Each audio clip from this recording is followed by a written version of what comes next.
All right. Thank you all for coming out today.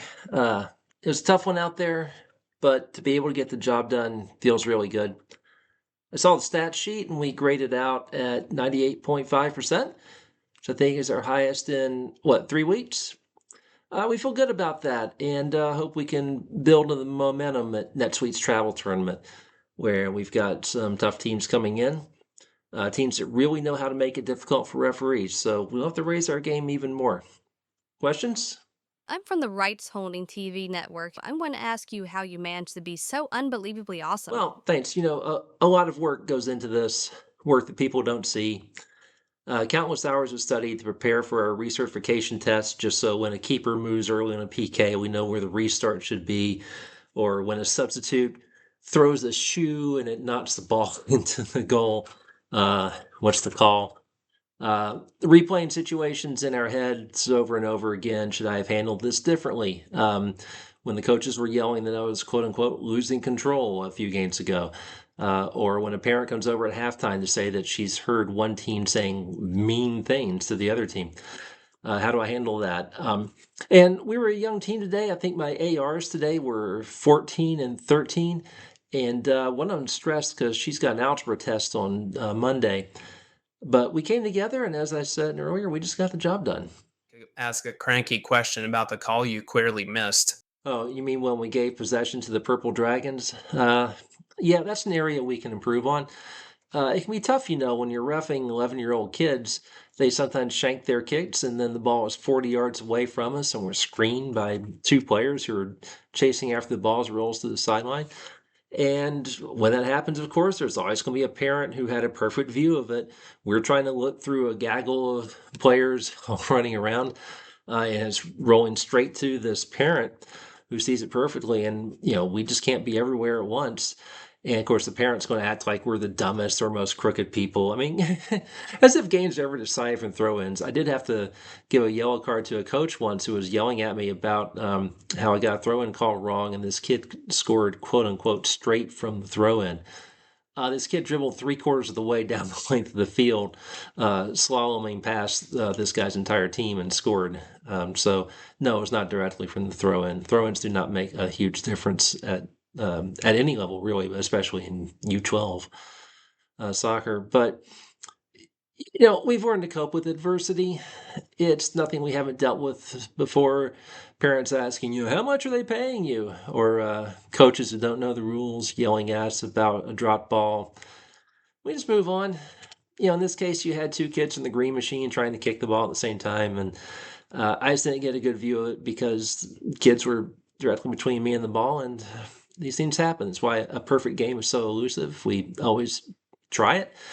It's very difficult to get there because, again, we can't be everywhere at once. Early in the second half, you called offside to rule out a green machine goal, which made their coach very angry. Can you walk us through that play? Yeah, typical stuff. Coach doesn't know the laws of the game. He was arguing that there's no offside on a corner kick. That's only true directly from the corner kick. You don't get, 3 or 4 more passes. It's not like a possession has to end and then reset, and then you start having offside. No, the corner kick went to a green machine player, and as the green machine player settled it, Purple Dragons defenders all ran up, as excited 11-year-old players tend to do.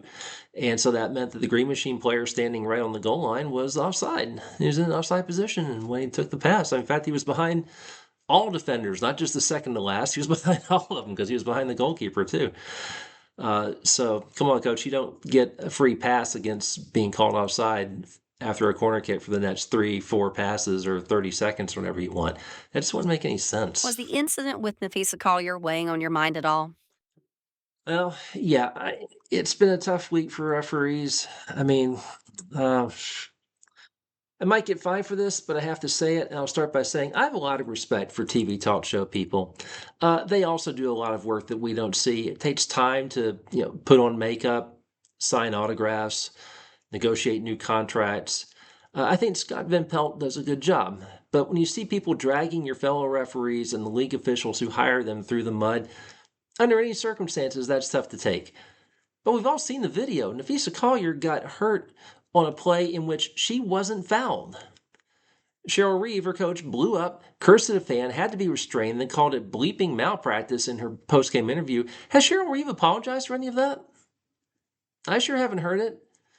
The league held her accountable, sure, but then they got criticized for that too.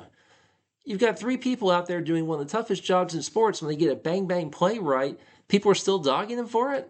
And you get a free pass at criticizing them for something they did right? And then Collier, look, I don't know what she and Kathy Engelbert have talked about. I can't speak to that aspect of it. We all know this is happening in the context of a CBA negotiation. Players are digging a hard line because they feel it's time that they got seriously paid, and I respect that. But why is ESPN just giving her a platform to say whatever she feels like saying, not questioning any of it, not even fact-checking, and then backing her up on it when she and her coach are complaining about a call they got right? I mean, I know the dispute involves more than officiating, but don't give people a free pass on criticizing officials, particularly when they got the call. What impact does social media have on this? Oh, too much. You've got people on Reddit who'd fall apart crying if they ever had to do our jobs. I mean, and,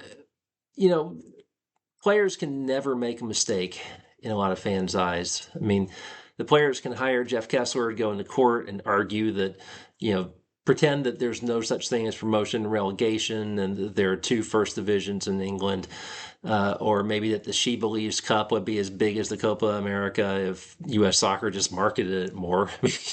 U.S. Soccer concocted that tournament out of thin air, and now they're being dragged for, not marketing enough. Seriously. But imagine if Love Clark 99 was out there with a whistle and saw Nafisha Collier and Alyssa Thomas diving for a loose ball, and they bang into each other, and they both get up, pointing one way or the other, and then they have to make a choice. Whatever they decide is going to piss off one of their heroes. They would fall apart if they had to do that. We have to do that every game. It could be Collier and Thomas, or where I'm reffing, it could be between the kid from the Blue Dinosaurs who whines about every call, or the kid from the Yellow Fart Monsters whose parents are NRA lobbyists taking up 2 parking spaces with their Cybertruck. And people say we're not held accountable. I mean, who's holding Feast Fan 2025 accountable when she blames refs for Caitlin Clark getting hurt? Caitlin Clark got hurt in a workout. It's like Allen Iverson said, you're talking about practice. Ain't no refs in practice that I know of. Before that, just rewind to July. She pulled up driving with the ball. She's got groin strains and calf strains and bone bruises, and people are blaming the refs? Us? What about her trainers? What kind of workout routine is she doing that left her vulnerable to all this? If it's not that, then it's just bad luck, but people can't take bad luck, so they blame the refs.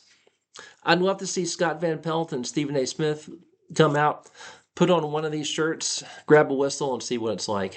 Because this stuff flows downhill.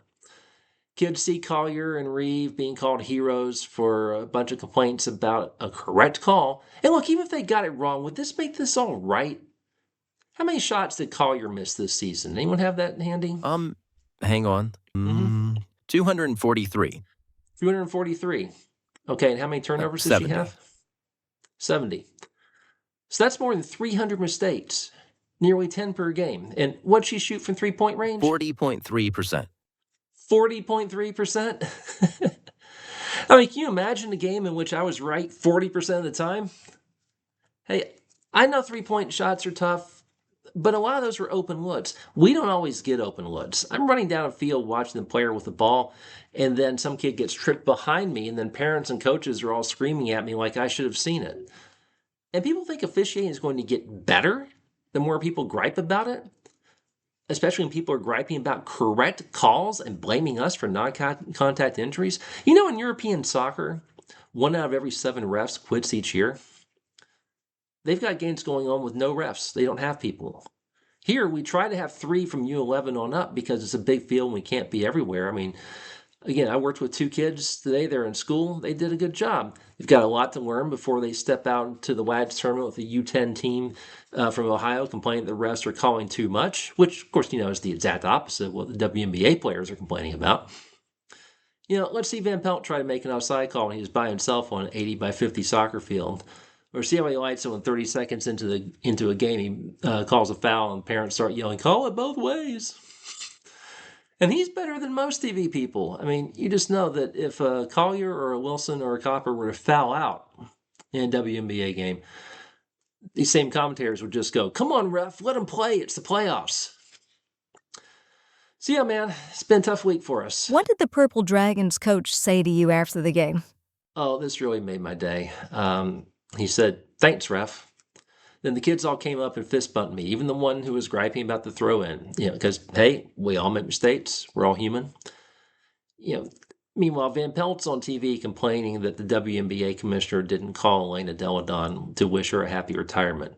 I mean, that all starts somewhere. If you want people to treat each other with respect, you start with things like the Purple Dragon saying thank you. Not some all-star coach calling you a garbage ref and saying you never played the game when he's never read the laws of the game. I mean, you got to start with respect somewhere. What are your thoughts on next week? Well, hey, it's the WAGs tournament again. It's going to be tough out there. We know what we're dealing with. Entitled parents who are paying $5,000 a year for their kids to play. On top of that, they've all piled into hotels in Loudoun County. The kids are complaining that the hotel pool isn't open. They're all grouchy from driving from Pennsylvania or Ohio or Tennessee or Georgia or wherever. But, we've got to block all that out. Just take it one call at a time. Thanks, everyone.